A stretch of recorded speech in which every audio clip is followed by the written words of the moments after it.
Today, we're going to be taking a look at the brand new 2021 Matthews V3. For 2021, Matthews released two versions of their mainline hunting bow. The V3 in a 27-inch axle-to-axle and the V3 in a 31-inch axle-to-axle. For the V3 27, it's got a 27-inch axle-to-axle. It's got a 6-inch brace height. IBO speed is at 336, comes in at about 4.29 pounds, so it's pretty light. Draw lengths range from 25 to 29.5 inches. It has the switch weight mod technology from 60, 65, 70, and 75 pounds, along with the limb bolt adjustments. And on the V3 31, it's got a 31-inch axle-to-axle. It's got a 6-inch brace height, IBO speeds of 342 feet, with a draw length of 26 to 30.5. The let off for both of these bows come in an 80 and an 85% mod option. So the IBO speed on these bad boys for the 27 is 336 and for the 31 is 342. So what does IBO speed actually mean? IBO is the International Bow Hunter Organization, and the way they decide the speed for these bows is they put the bows at 30-inch draw length, shoot them at 70 pounds, and shoot a 5 grain per pound of draw weight arrow, so 350 grain arrow. So with this bow, the 31, at 30-inch draw length, shooting exactly 70 pounds with a 350 grain arrow, this bow is capable of shooting 342 feet per second. On the 27, the draw length only goes up to 29.5. So I'm not exactly sure what they use to get the speed there, but at 29.5 inches at 70 pounds with a 350 grain arrow, it shoots at 336 feet per second IBO speed, or that's what it's capable of. Doesn't mean that it's always going to be shooting that. Every inch of draw length shorter is about 10 feet per second. Every pound of draw weight less or more is about 2 feet per second. So if you're shooting 28-inch draw length, you subtract 20 feet per second from the IBO speed. If you're shooting 65 pounds, that's 5 pounds less, you subtract 10 feet per second from that IBO speed. Arrow weight's kind of complicated. Roughly every 30 grains is 10 feet per second, but it depends if you're really heavy or really light. It can make a bigger or a smaller difference. So I'm going to show you guys the new features on these bows without all the Matthews marketing hype. First up is the long riser. Matthews started with their long riser in the last couple of years. Actually, they really expanded on it with the VXR, and even more so this year, having the longest riser compared to the axle-to-axle bow that they've ever put out. So what does that mean for accuracy? What does that mean for the bow, right? A longer riser on the bow provides a much more stable shooting platform. It allows you to hold steadier. It gives you better balance with your shot, and it just feels honestly like a target bow. I mean, a 31-inch axle-to-axle bow is not a target bow, don't get me wrong, but the feel I have in my hand when I shoot it, when I hold it at full draw, it just feels steady, it feels solid, it feels like I'm shooting a competition bow. So in short, a longer riser gives you the stability and the forgiveness of a target bow, but with the shorter axle-to-axle, it gives you the maneuverability of a great hunting bow. Next is the switch weight technology that Matthews has developed with their mods. This isn't a brand new feature from Matthews. They had this on last year's bow, including the verdicts as well. But what the switch weight does is it gives you the option to actually change the draw weight in the draw mod system.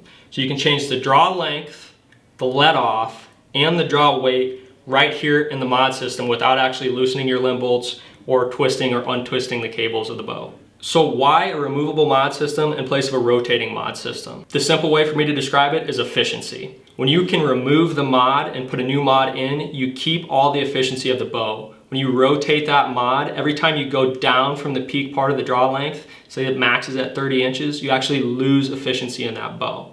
So say on a Hoyt, for example, a 27 to 30 inch cam, 30 inches, that's your peak performance, peak efficiency. You go down to 27, you lose efficiency with the bow. Yes, it draws easier, but you actually lose speed up to about 10 feet per second in my testing anyway. This is because with that rotating mod, when you're down off the draw length, you still hit that peak weight, but it's not over the same distance as it was, say, as if you have a removable mod like the switch weight system. Just another reason, if you're not shooting at the peak draw length of 30 or 30.5 inches, if you are one of those shorter draw guys like me shooting 28, 28.5, you're not gonna lose any efficiency from the bow by shooting at that draw length. So that's just another great feature that Matthews has implemented for this year's bows, and they've had that on their bows for the last quite a few years. So next is their new cable guard system. So essentially my thought process behind this center guard system, right? Since it's pulling from the middle of the cables, it's equal stress pulling on the top and the bottom between the two cams. Now previously, with that roller guard being higher, there was more stress on those top cables being pushed to the outside than there was the bottom. This means that these top hats here on the top limbs would actually tune best being different than the bottom. But now with the center guard technology, with it pulling from exactly the middle and the tension being exactly the same pushed to the side on the top and the bottom cam, potentially you could run the exact same spacers on the top and bottom and it might tune easier for you. Like I was saying, I need to get this bow in my hands, do a lot of testing, a lot of shooting and tuning, and I'll be able to answer that for sure. Another new feature for the Matthews is the Nano 740. They've actually had this on all of their bows since the Triax. And I'll be honest, when I first saw this on the Triax, I thought, man, that just looks like another thing to sell another bow to somebody. Maybe this is it, maybe it's not, but the Matthews engineers are doing something right, because this bow, as well as their previous 2 or 3 years bows, have been the most quiet and vibration-free bows that I have ever shot, hands down. Marketing hype, maybe just to sell another bow, it seems to be working for them, so they're gonna keep doing it, and they keep making quiet bows and vibration-free bows, so I'm not gonna complain. All right, so these are gonna be my first impressions of shooting the new Matthews V3. I've got the 31 here, and I shot the 31.5 VXR last year, so I'm gonna shoot it and see how it compares.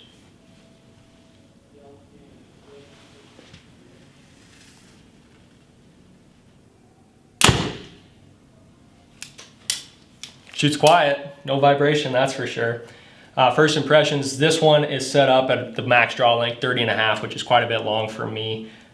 With that said, with that full draw length like that, it seemed like there was a kind of a hump towards the middle and then a pretty stiff pull throughout and then relaxed pretty easy into that back wall. I know that's pretty similar to the VXRs with the longer draw length as well. But when you're shooting the bow at a shorter draw length, say 28, 29 inches, you won't have that same hump that you do when you're shooting at the peak draw length of 30.5 inches. I'm gonna grab another arrow, shoot it again, and I'm gonna try to get a good feel for the hold of it at full draw. Definitely rolls into that back wall smoother, it feels like.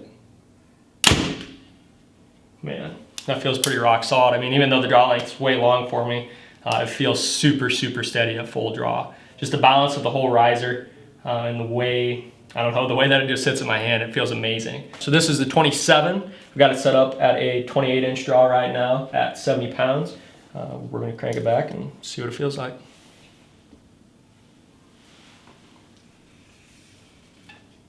Oh yeah. It's definitely a lot smoother at that shorter draw length. We'll have to do some checking on that with the 31 to see if it's the same. I'm assuming it is, just because it's right around that more standard draw length of the 28 inches. Both bows shoot really, really good. I will say, after shooting the 27 over the 31, I think the shorter one may be just a touch quieter. I've kind of found that across all bows that are a little bit shorter axle to axle. The shorter that they are, it seems like there's less noise and less vibration. Like I said, I'm not a Matthews engineer, so I can't tell you why that is, but that's personally what I've found. With that said, that 31 is still very, very quiet. And if quiet's the name of your game and you don't like vibration, you're gonna be happy with either of these bows. Matthews has 8 color options for their V3 bows for 2021. First Light Spectre, Under Armour All Season Forest, Realtree Edge, Green Ambush, Stone, Black, Optifade Subalpine, and Optifade Elevated 2. So which bow is right for you? The 27 or the 31? The 27 is awesome if you're a guy that has a little bit shorter draw length and want a lot of maneuverability into the ground blind or the tree stand, anything like that, if you are hunting whitetails in the Midwest or the East. Reason why I said you might like it if you've got a little bit shorter draw length. If you've got a slightly longer draw length, say 28.5, 29, even 29.5, that string angle is going to be extremely, extremely tight on this 27-inch axle-to-axle bow. Just a little something that a few guys have told me over the years. You really don't want to shoot a bow that has a shorter axle-to-axle length than your actual draw length. So this 27, V3 27 with a 27-inch axle-to-axle, say you're shooting 28-inch draw length, for example, That's longer than that axle to axle, so that string angle is going to be extremely tight on your face. It's not really a problem if you're shooting a wrist strap release aid, but if you're shooting a handheld release aid, say a thumb release, hinge release, resistance release, getting a good solid anchor point with that really tight string angle is very hard to be consistent with it. Generally, most people have to have their hand rest slightly higher on their face to get that string to line up on the tip of their nose. On the 31, you've got the long, stable platform with the longer riser and the slightly longer axle to axle. It's still not too long. 31-inch axle to axle is not long by any means, but it still gives you that extremely stable platform that a longer axle to axle target bow, for example, would give you. If you've got a draw length of at least 27 inches, I think you'd probably like that 31 better, just because of the string angle. And especially if you're shooting a handheld release aid, like a thumb release, hinge release, or resistance release, you're probably gonna find more comfort with that less severe string angle of the 31-inch axle to axle bow. So is this bow right for you? Well, it kind of depends on what you want out of a bow.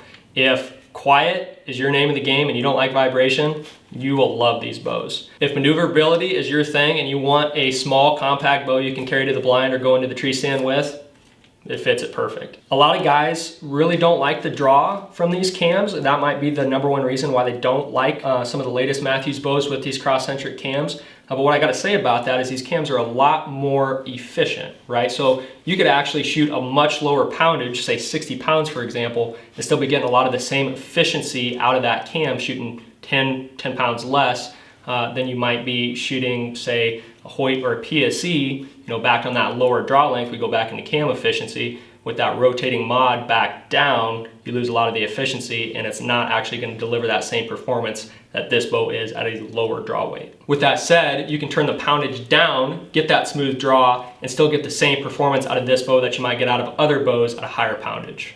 If you want an easier drawing bow, you can turn the poundage down, as this bow is more efficient than most, making it shoot faster at slightly lower poundages than its competitors with the rotating modules.